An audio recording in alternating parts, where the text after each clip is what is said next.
अपने लोगों को जो आपके समूह में हैं, आपके से जुड़े हुए हैं, आपके नाते रिश्तेदार मित्र मंडली है, उनसे शेयर कीजिए। पहला, जैसा कि स्वयं सहायता समूह की सभी कैडर को ध्यानपूर्वक वीडियो को देखना है। एक दिवसीय प्रशिक्षण था राष्ट्रीय ग्रामीण आजीविका मिशन। चलिए देख लेते हैं वीडियो में क्या-क्या सर ने बताया है। इनको ध्यानपूर्वक आप सुनिएगा और समझिएगा, ठीक है? तो ही आपको सभी योजनाओं की जानकारियाँ मिलेंगी और सभी योजनाओं के लाभ भी मिलेंगे। देखते हैं वीडियो में, अंत तक देखें, चैनल को सब्सक्राइब, वीडियो को लाइक, शेयर ज़रूर कर दें। सारी योजनाएं आती हैं, चाहे वो समूह से संबंधित हो, चाहे वो व्यक्तिगत हो या एफपीओ के मार्फत हो, है ना, समिति बना करके हो, जहां भी है वो सरकार आपको लाभार्थी बना रही है, तो ये सरकार के लिए अच्छी बात है। लेकिन सरकार ये नहीं चाहती है कि आप हमेशा लाभार्थी रहो। सरकार ये चाहती है कि आगे आप लाभार्थी बनाने वाले बनो, है ना। हम टाटा की, अंबानी की, अदानी की बात करते हैं। टाटा, अंबानी, अदानी जब भाषण करते हैं तो ये कहते हैं कि हमने 8 लाख लोगों को, 10 लाख लोगों को रोजगार दिया है, इसलिए हम बड़े बने, है ना। जो आप लोग ज्यादातर ग्रामीण क्षेत्रों से जुड़े हुए हैं, हमारे दादाजी धान और गेहूं के सिवाय कोई उत्पादन नहीं करते थे, है ना। उनका धान, गेहूं, थोड़ी सब्जियां, थोड़ा दाल उत्पादन का उद्देश्य यही रहता था कि साल भर के लिए घर के खर्चे के लिए इतना उत्पादन हो जाए, यही मुख्य उद्देश्य रहता है। तो उनकी आर्थिक स्थिति आप अपने परिवार में देख लीजिए। और जब आज के लोग जो सब्जी उगाते हैं, गन्ना उगाते हैं, है ना, फूल उगाते हैं, इस तरह का कर रहे हैं कि हमको ये उत्पादन करने की जरूरत नहीं है, क्योंकि अगर हम कोई महंगी चीज का उत्पादन करेंगे, उससे जो हमारी आय बढ़ेगी, है ना, उससे हम धान चावल खरीद लेंगे बाहर से, या धान चावल स्वयं के लिए, अपने घर के खर्चे के लिए उत्पादन करेंगे तो जल्दी बड़े बनेंगे। क्या है, समझ रहे हैं बात को।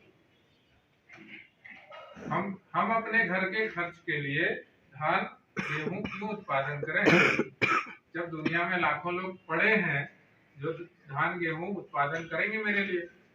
मैं गन्ना उत्पादन कर लूं, मैं फूल उत्पादन कर लूं, उस पैसे से जो कम जानकार लोग हैं, जो सालों से, तो फिर आपको उन योजनाओं का लाभ मिलेगा और आप अपनी परिस्थिति सही तरीके से बता पाएंगे।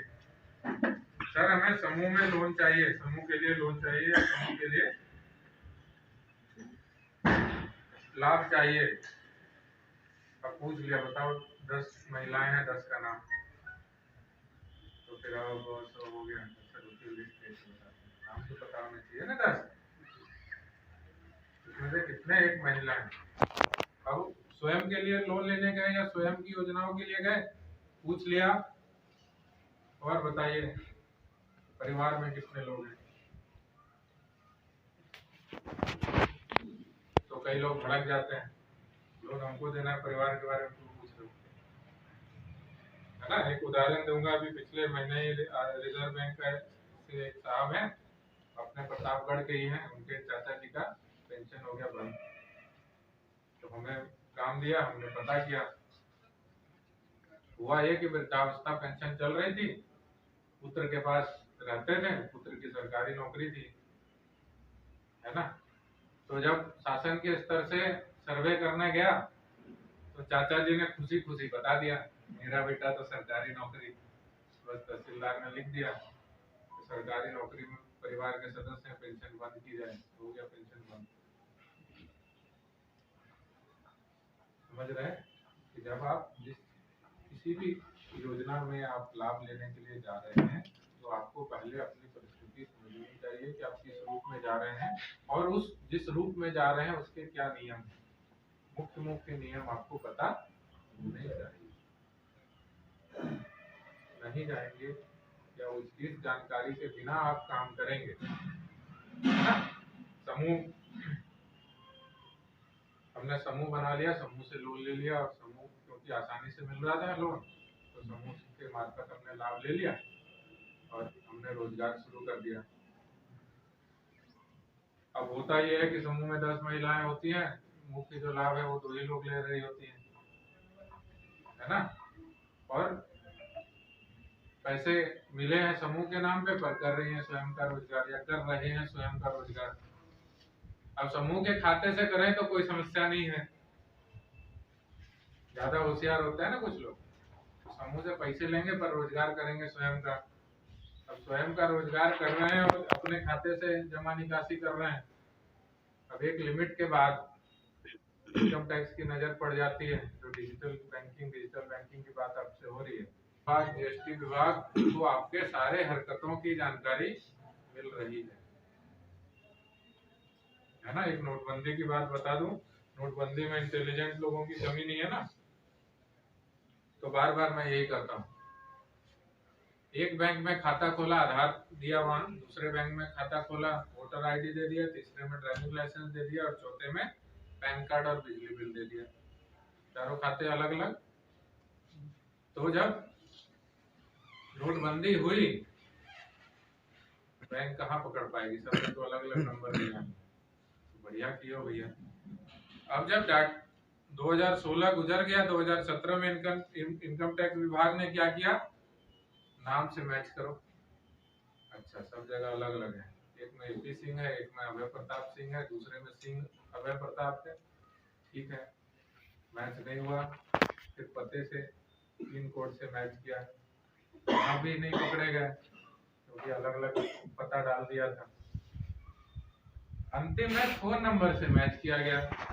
अब ओटीपी एसएमएस तो एक ही फोन में आएगा ना, आदमी 5 खाते के लिए 5 फोन नंबर तो लेके नहीं घूमता है, एक ही फोन नंबर सब में डाले, उससे मैच करके सबको नोटिस पकड़ा दिया।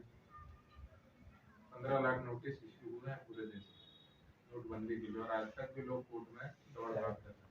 कहने का मतलब ये है कि डिजिटल युग में कुछ भी किसी से छुपा हुआ नहीं है। आप यहाँ बैठे हुए हैं, आपके पॉकेट में फोन है, अमेरिका की सरकार को पता है कि आप यहाँ बैठे हैं, गूगल मैप एक्टिव करके रखे होंगे ना, है ना।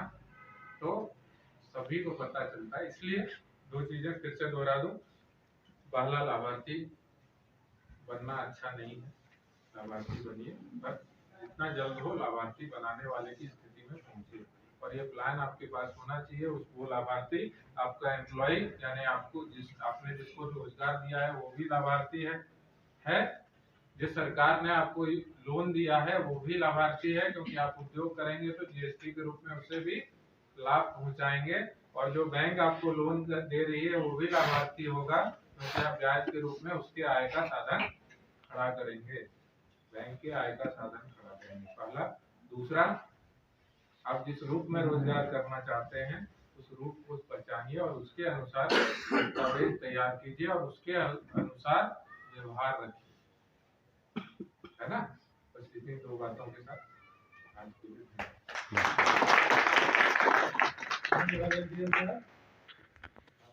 है कि समूह में 10 महिलाएं होती हैं, मुख्य जो लाभ है वो 2 ही लोग ले रही होती हैं, है ना। और पैसे मिले हैं समूह के नाम पे, पर कर रही हैं स्वयं का रोजगार या कर रहे हैं स्वयं का रोजगार। अब समूह के खाते से करें तो कोई समस्या नहीं है, ज्यादा होशियार होता है ना कुछ लोग, तो समूह से पैसे लेंगे पर रोजगार करेंगे स्वयं का। अब स्वयं का रोजगार कर रहे हैं और अपने खाते से जमा निकासी कर रहे हैं। अब एक लिमिट के बाद इनकम टैक्स की नजर पड़ जाती है, जो डिजिटल बैंकिंग की बात आपसे हो रही है। वो दिल्ली में बैठा है, उसको रोज का इंफॉर्मेशन जा रहा है कि आपके खाते में कितनी जमा हुई, कितनी निकासी हुई। अगर आप समूह में कर रहे होते तो आपकी लिमिट होती 1 करोड़ की, 1 करोड़ तक रिपोर्ट नहीं जाएगा, लेकिन अगर आप स्वयं के खाते में कर रहे हैं तो 10 लाख से ऊपर का रिपोर्ट जाएगा वहां। आप ज्यादा होशियार बन रहे हैं कि समूह का काम समूह के खाते से ना करके अपने खाते से कर रहे हैं, आ जाएगी नोटिस। पिछले 15 दिन जीएसटी की रेड हुई ना जनपद में, दुकान वाले इधर उधर भागे फिर रहे हैं। कहने का मतलब ये है कि अगर स्वयं के खाते से हम टर्नओवर करेंगे तो 10 लाख की लिमिट है, लेकिन बाप बेटे मिल करके पार्टनरशिप फर्म बना लेंगे, बाप बेटे बैठते हैं ना दुकान में, तो उसकी लिमिट 1 करोड़ पहुंच जाएगी, 1 करोड़ तक कोई आएगा नहीं आपके पास। करना वही है, तरीका बदलना पड़ेगा। आपको जो सूट करे, आपके योग्य जो लगे, उसके हिसाब से आप काम कीजिए। और जब आप काम कर रहे हैं तो स्वयं को पहचानिए कि आप व्यक्तिगत रूप से कर रहे हैं, समूह के रूप से कर रहे हैं, कंपनी के रूप से कर रहे हैं, पार्टनरशिप के रूप से कर रहे हैं, और उसी के हिसाब से बही खाता रखिए। अब वो जमाना चला गया कि सिर्फ करोड़पति के घर पे ही रेड होता है, अब छोटे दुकानदार के घर पे भी रेड होता है ना, क्योंकि इनकम टैक्स विभाग, जीएसटी विभाग को आपके सारे हरकतों की जानकारी मिल रही है ना। एक नोटबंदी की बात बता दूं, नोटबंदी में इंटेलिजेंट लोगों की कमी नहीं है ना, तो बार बार मैं यही कहता हूँ, एक बैंक में खाता खोला, आधार दिया, वहां दूसरे बैंक में खाता खोला, वोटर आईडी दे दिया, तीसरे में ड्राइविंग लाइसेंस दे दिया, और चौथे में पैन कार्ड और बिजली बिल दे दिया, चारों खाते अलग अलग। तो जब नोटबंदी